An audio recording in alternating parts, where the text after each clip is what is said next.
సంక్షేమానికై నవేంద్ర ప్రగతికై మన భవిష్యత్తు షూరిటీకై నారా చంద్రబాబు నాయుడు ఇచ్చిన పిలుపు మేరకు తెలుగుదేశం శ్రేణులతో కలిసి దాదాపు 100 కార్లలో గొండుపాలెంకు రా కదిల్రా సభకు జన ప్రపంచనమై టీడీపీ రాష్ట్ర తెలుగు మహిళా అధ్యక్షురాలు పోలిట్ బ్యూరో సభ్యురాలు నియోజకవర్గ ఇన్ఛార్జ్ వంగల్పూడి అనిత మరియు మండల టీడీపీ అధ్యక్షులు కొప్పిశెట్టి వెంకటేష్ సైన్యం బయలుదేరారు.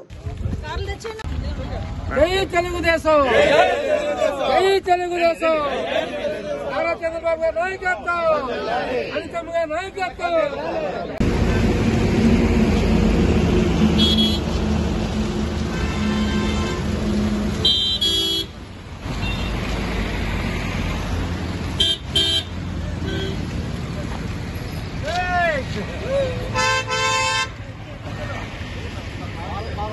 అనే పక్కనాపు